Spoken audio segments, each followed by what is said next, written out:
Hello, I'm Nolia, and I'm going to be talking to you about cheating in games, and if we should really be going about anti-cheats the way we have been so far.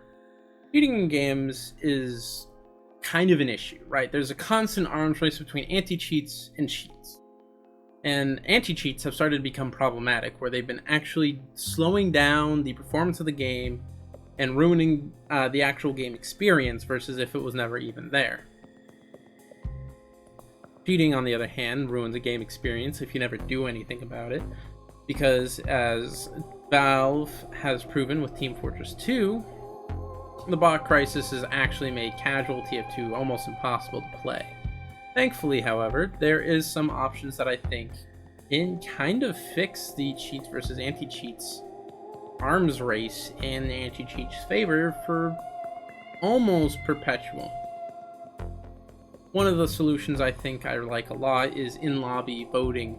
TF2 has shown me that there will never be a better anti-cheat than the community that plays the game. If your community says, hey, there's a cheater on your team, it will probably vote kick that cheater off of the team.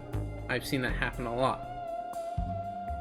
So if your community really loves your game, maybe you can think of some bottom-up solutions rather than these top-down solutions that a lot of companies are going for. Rather than like invasive kernel-level program scanners, focus on giving your community tools to regulate the cheaters for you. I think if you had some sort of self-selected, trusted community leaders, and you let them sort of like vote on things and oversee a lot of the community management and cheater reports and stuff like that, you could actually create a system where cheaters are punished by the community appropriately. I think the thing is that you might say, well, not all cheaters can be noticed by a human eye. I'm going to say, well, okay, why do we need to catch all cheaters? If a human can't tell if someone's cheating, why does it matter? That's like a controversial take, but at the end of the day, the reason we don't like cheating is because they ruin our experience when we're fighting against them. And if someone is cheating and we can't even tell, that really doesn't ruin our experience so much.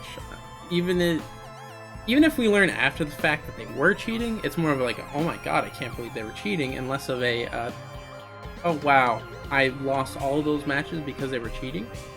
The only type of problematic cheating is cheating that humans can actually detect themselves. So having a humans at the center of the cheat detection makes it so that problematic cheating kind of is the only cheating that is targeted. If someone is using a very difficult to notice aimbot, it's not really going to affect a server that much because they can't really notice it's going on. It's significantly less oppressive, and it helps curb the negative experiences that players will be receiving from cheating. I think it's a bit of a win-win situation because it's also a lot less intensive on computers and on developers to develop stuff like this if you focus on the community aspect that cheating involves rather than just the programming aspect. Something else to focus on when it comes to cheating and cheaters is that most cheaters are cheating for a reason, right? If you remove the reasons for someone to cheat, they're going to stop cheating. For example, the TF2 bot crisis kind of is happening because, well, Valve sort of abandoned the game. If Valve came back to the game, started releasing some updates, did a couple bot wave bans, people would actually probably stop botting. Because here's the thing with botters, is a lot of them are doing it to get a reaction from Valve and a reaction from the community, because there's nothing else to do in TF2. I hope that this video made someone kind of think a little bit before you just say cheaters should be banned.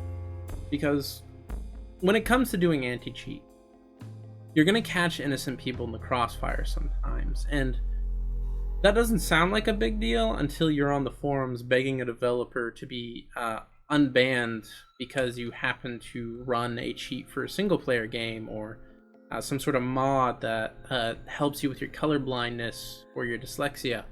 So I think we should focus on the human detectable cheats and the human detectable cheaters. And you might say that, competitions and, esport games need heavier anti-cheats. I'm just going to say that they don't. Because esport games will always have these LAN party connections on machines that are built by the competition hosters, not by the players.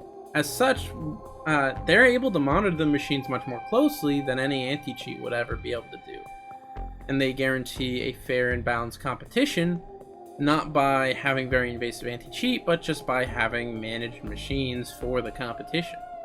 And if you have some sort of in-game competitive rank chart, it's a lot easier to manage the top 100 people and see if any of them are actually cheating than it is to, try and manage 10 million people from the bottommost to the topmost.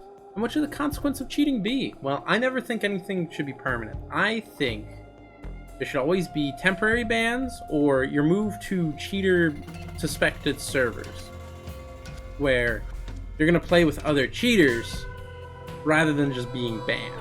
And the reason why is if you just ban someone for cheating, they're probably just going to make a new account and start playing again right away. Versus if you issue a temporary ban, they will probably wait it out, especially if they have cosmetic items tied to their account. Either way, I hope that this changed someone's mind about cheating, and you're gonna approach it with a bit more of a social mind rather than just a programming.